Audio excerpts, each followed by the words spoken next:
Hey everyone, I'm Kevin Waters, and with me is Taylor Bent. And today we're going to interview Marla Benton a bit about her work on the Trail Art Project.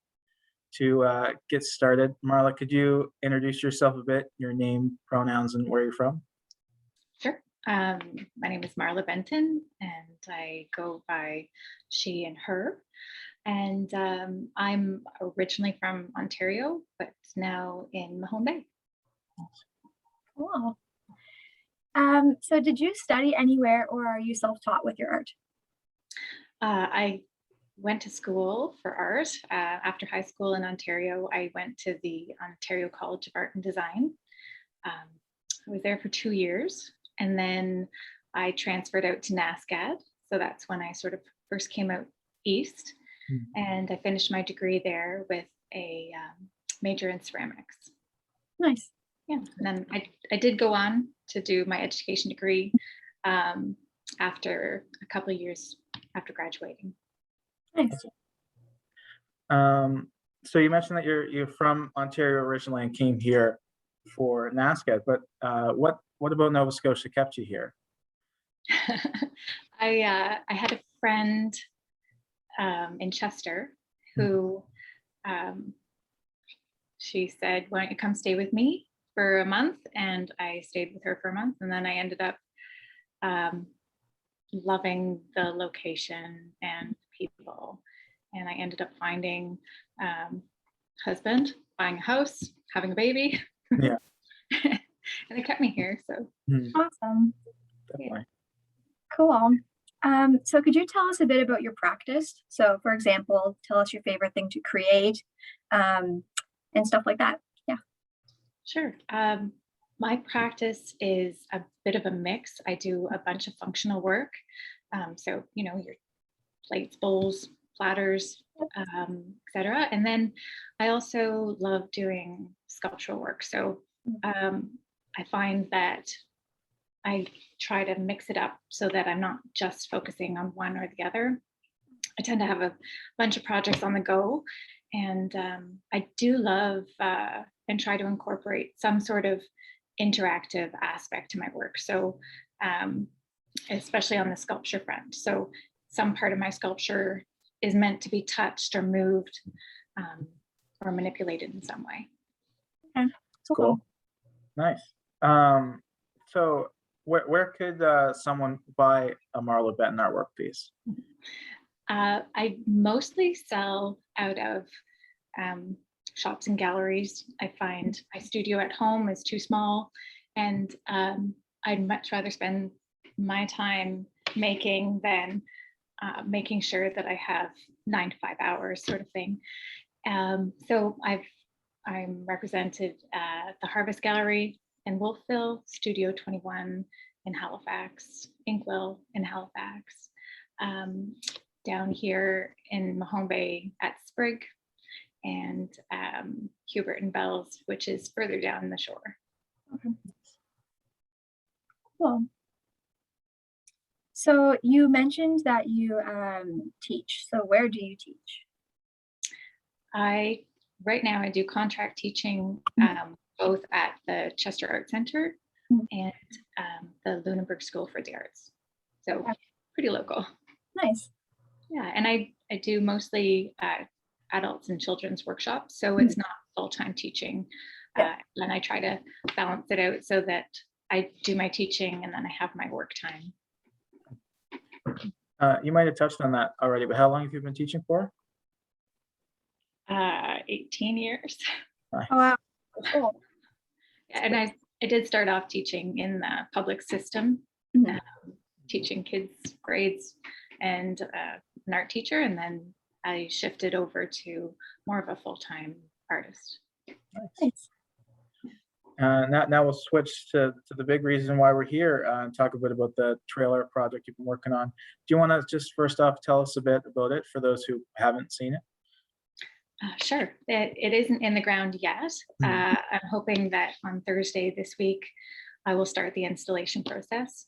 So I'm creating a metal and ceramic tree, and it's going into on the trail by the Chester train station. at the trailhead.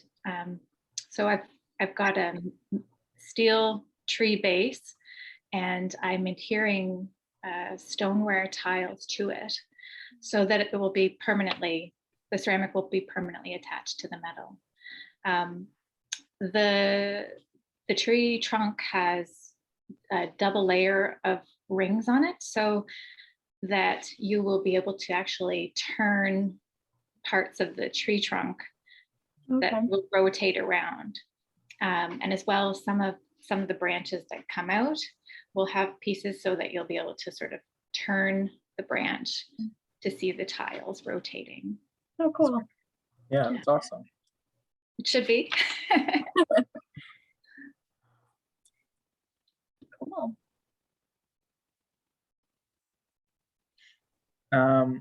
So next we'll talk a bit,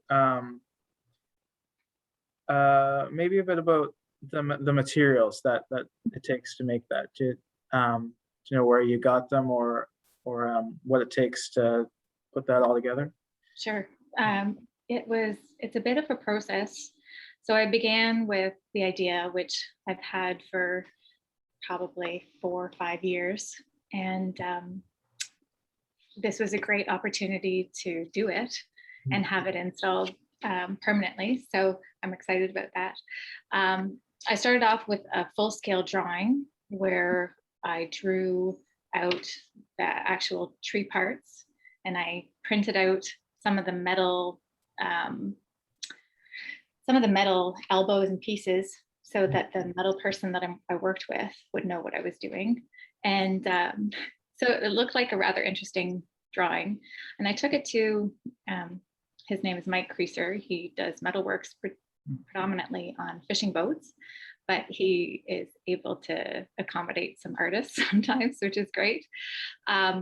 So I took my drawing to him, and he was able to cut the pipe and get the parts for me. And then I was able to go in, and he helped me assemble the tree branches, and I was able to change the design to what I wanted.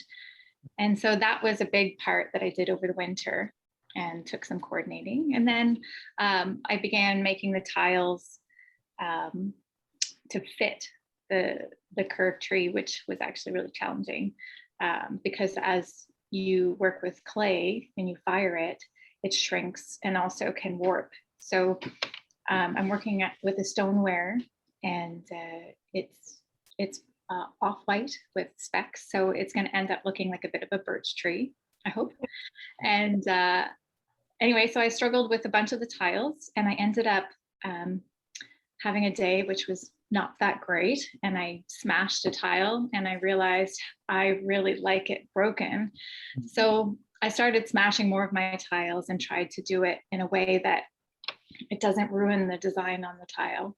And I've ground down all the edges. And so I'm going to actually use my tiles in more of a mosaic style. So you'll still see, like, for example, a square tile that will have broken lines in it, but you'll still be able to see the drawings I've put on the tile surface. And so now I'm in the middle of coordinating with another hired help who's going to help me actually install. And I've, organized a cement truck to come in at the same time. And so right now, that is sort of where I'm at. I'm doing a lot of phone calling and organizing on a computer. And then I'm going to let the cement cure, which not fully, but it does take time to strengthen. So that base that it's sitting in will probably strengthen for about 7 days. And then I'll install the branches, which is much like a puzzle. They all get screwed together and tightened, and then it should be complete. That's very cool. I might actually have one last question to kind of wrap it all up. Do you have anything that inspires your artwork? Like, do you have any big inspirations for the work that you've been doing?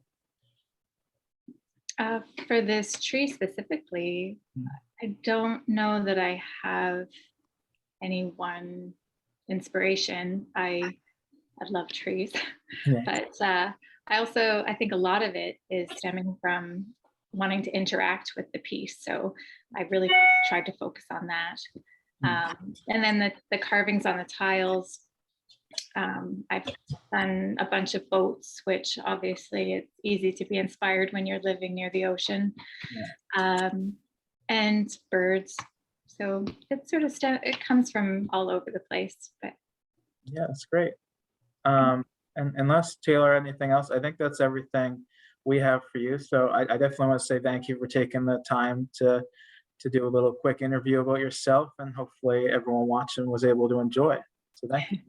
all right. Thank you. Thank you guys. All right. Hopefully we'll meet you soon. Yeah.